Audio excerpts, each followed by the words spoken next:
All right, guys. So to finish up that recap, basically what we found to sum it all up, um, what we're looking at here is if we're looking at problem number one, all right, and we're basically saying that we have, and again, they just tell us it's a figure. So I'm just going to make a cube right here, and the one cube's larger than the other cube. Okay.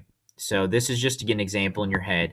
All right. Basically, we're saying like if one side is 5 and the other side is 10, we know that the scale factor it's going to be doubled. The dimensions of the figure are doubled. Okay, going from figure A to figure B. Okay.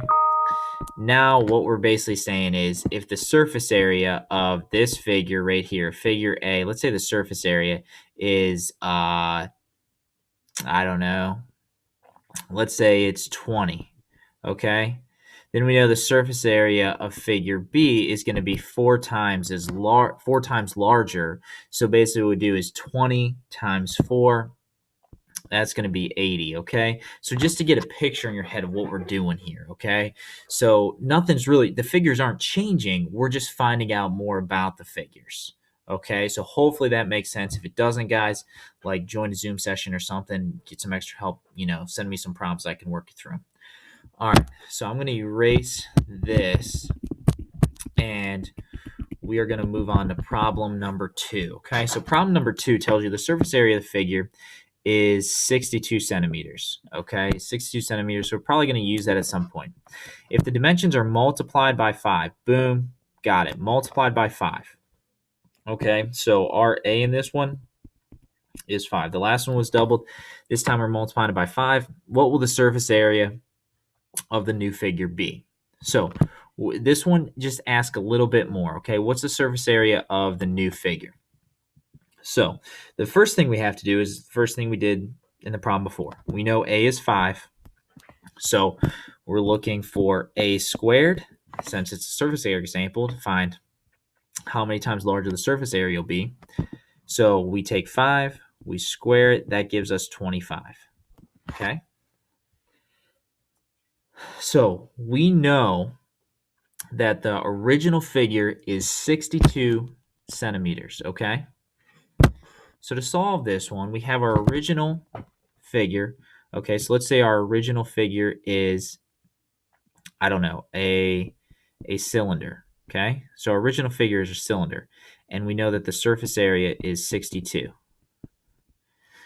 We know that the bigger figure, okay, we're trying to find that surface area out. Well, what we're going to do is we know that the surface area is changing, and it's going to be 25 times larger. So that second figure is going to have a surface area of 25 times larger. So all we do to find the surface area of that second figure is we take the original number of 62, the original surface area, and we do 62 times 5, times 25, I'm sorry. 62 times 25. I'll write that a little bit cleaner. So we're doing 62 times 25. When we do that, we get 1,550, and this is going to be centimeters squared. So what we found is the surface area of this figure that I just drew right here, just to get a picture in our head. So we found the surface area of that larger figure, okay? So moving on, number 3, it tells you the surface area of a figure is 736 inches squared. If the dimensions are multiplied by 1/4, this time we're multiplying by 1/4. So basically we're going from a big figure to a smaller figure, okay? So what will be the surface area of the new figure? So first thing we got to do is our A here, our scale factor is going to be 1/4. So we're going from big to small. So if we're multiplying it by 2, 5, whatever, we're going from a smaller to a bigger one. This time we're going from big to a small one.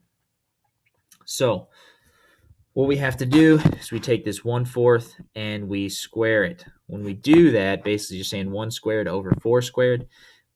That's going to be 1 over 16.